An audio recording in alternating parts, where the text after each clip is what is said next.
The Tale of Rabbit and Coyote by Toni Johnston and Tomie dePaola.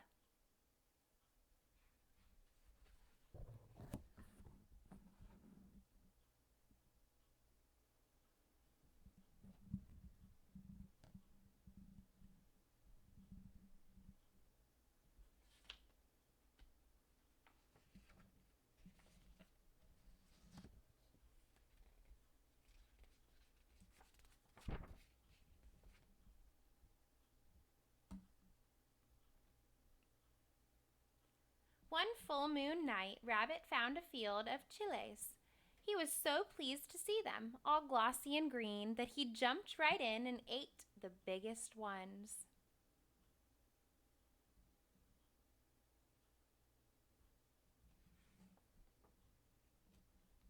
When the sun rose, the farmer came to check the chiles. They were scattered everywhere, and the biggest, glossiest, greenest ones were gone. Among the plants he saw rabbit tracks. So what did he do? He made himself a beeswax doll. And he set that doll in the middle of the field to catch the chile thief.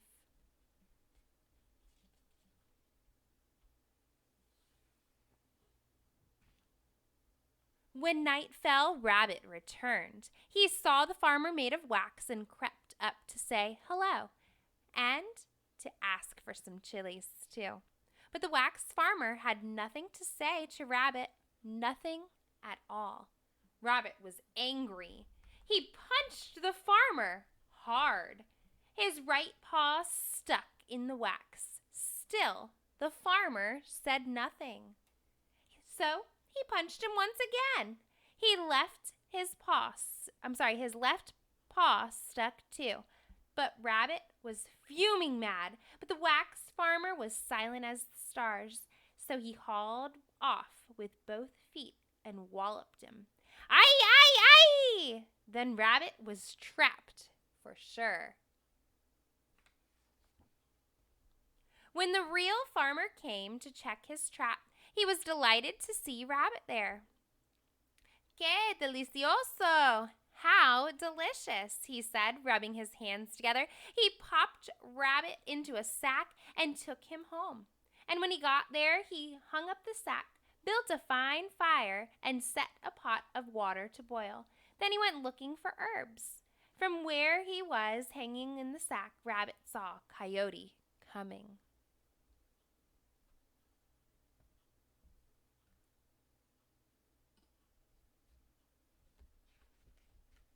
Here you can see the wax figure in the garden. "What are you doing there?" asked Coyote. "This man wants me to marry his daughter," Rabbit said, "but I'm too young. Why don't you take my place? Look, the water's ready to make hot chocolate. There will be a grand party." When the farmer came back and took down the sack, he saw Coyote inside. "You'll pay for this," he said. He popped Coyote into the hot water. "Aye, aye, aye!" Coyote flew right out of that water and took off after Rabbit.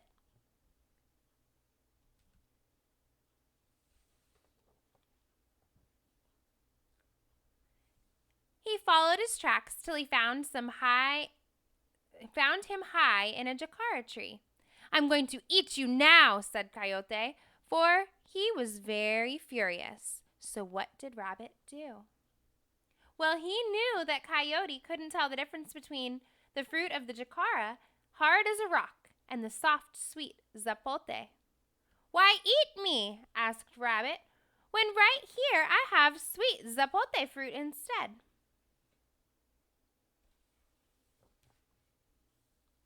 "Well, toss me one," growled the Coyote. Rabbit did that. He tossed down the jacara with all his might. Plunk! He struck Coyote and knocked him out cold as a cabbage. And when Coyote woke up, he tracked Rabbit till he saw that furry scoundrel resting against a large rock at the edge of a hill.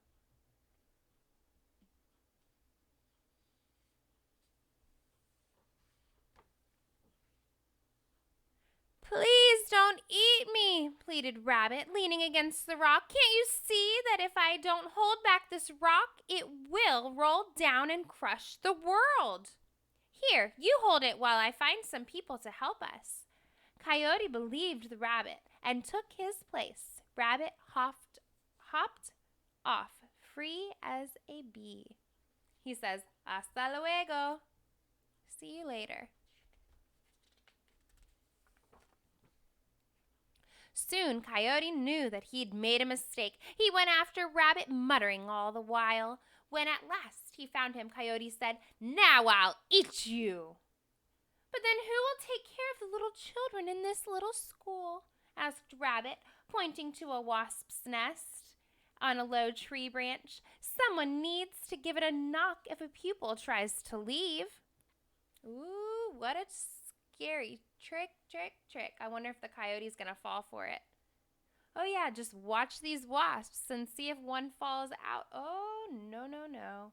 Never, ever do that in real life. I can take a gander at this, and I can predict what's going to happen next. Well, Coyote loved to give knocks, so he took the job. He lay near the branch and waited. When a wasp flew out, he whacked that wasp nest with a little stick, and all the wasps came after him. They chased him into a pond. Only his nose stuck out of the water, so they stung that many times.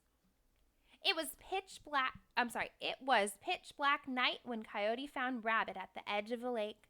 Now he was really going to eat him. But Rabbit said, "Why eat me, Coyote, when I have been waiting for you so we can share the cheese that you see there?" Rabbit pointed to the moon's reflection upon the water. "Of course," explained Rabbit, "we must first drink all the juice of the cheese in order to eat the cheese itself." So Coyote began drinking the water to reach the cheese itself. After a time he said, "I simply can't drink anymore."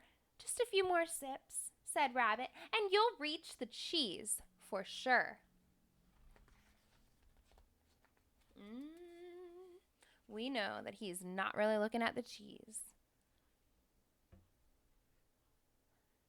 Coyote drank more. He drank so much that water poured from his ears. But when he turned to discuss this with Rabbit, Rabbit ran away. Coyote ran after him as best as he could, but he was swollen as a sponge.